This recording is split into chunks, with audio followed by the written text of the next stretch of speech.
Asam lambung biasa dikenal dengan penyakit yang diakibatkan telat makan. Padahal penyakit yang bisa mengarah ke komplikasi serius ini bisa diakibatkan karena stres. Iya, dan bila tidak tertangani dengan baik, penyakit asam lambung bisa mengarah ke berbagai penyakit lainnya, diantaranya GERD hingga kanker. Simak ulasannya dalam laporan khas redaksi pagi. Iya, sebentar. Iya, masih deadline. Baik.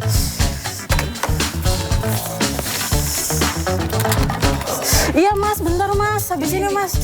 Iya, aduh, iya mas, iya.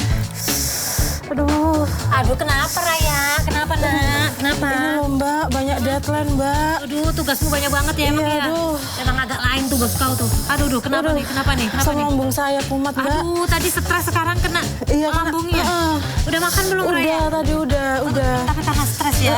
Aduh, sampai gemeter dia. Ya Allah, padahal udah makan tapi stres ini. Ya udah istirahat dulu Raya, istirahat dulu, taruh aja. Emang agak lain bos kau itu. Pasti tugas banyak banget. Udah. Emang gak enak banget ya kalau asam lambung tuh udah naik, perut kembung, ulu hati nyeri, malah kadang sampai mual. Meskipun dirasa sudah wanti-wanti dengan konsumsi penganan sehat, istirahat yang cukup, gaya hidup yang baik agar asam lambung tidak kembali naik, tapi tetap saja ya kambuh dan kambuh lagi, apalagi saat sedang stres. Pernah gak sih merasa seperti itu?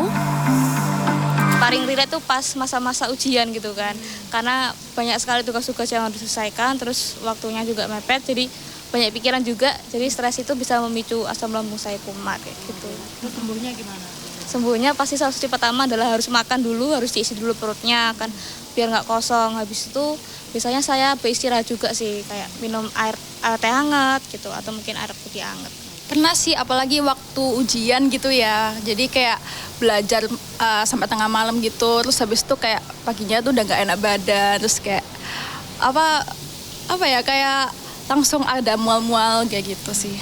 Kalau stres sih lebih sering kalau kita lagi nugas, apalagi kan kalau kuliah ini kan tugasnya banyak ya Mbak, jadi kan kita mahasiswa kan pejuang deadline juga Mbak, jadi ya stres, deadline-nya udah deket, ya udah kita kerjain dulu deh, nanti aja makan, jadinya suka lupa gitu. Kadang nanti udah malam baru makan sekalian siangnya gitu, jadi jarang makan.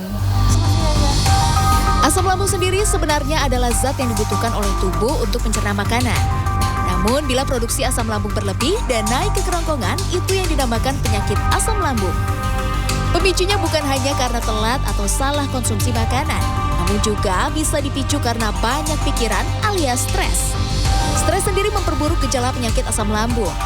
Stres bisa menjadi pemicu atau membuat siklus penyakit asam lambung kembali. Jadi kan kalau misalnya kita yang namanya stres itu kan ini ya, dia akan mengaktifkan berbagai macam hormon-hormon di tubuh kita, termasuk di saraf-saraf kita juga, saraf-saraf simpatis kita. Nah, ketika dia itu sudah diaktifasi, otomatis otak itu juga akan memerintahkan nih, wah lambung nih, ayo kamu produksi asam lambung yang berlebihan. Nggak semua orang tapi memang ada beberapa orang yang seperti itu.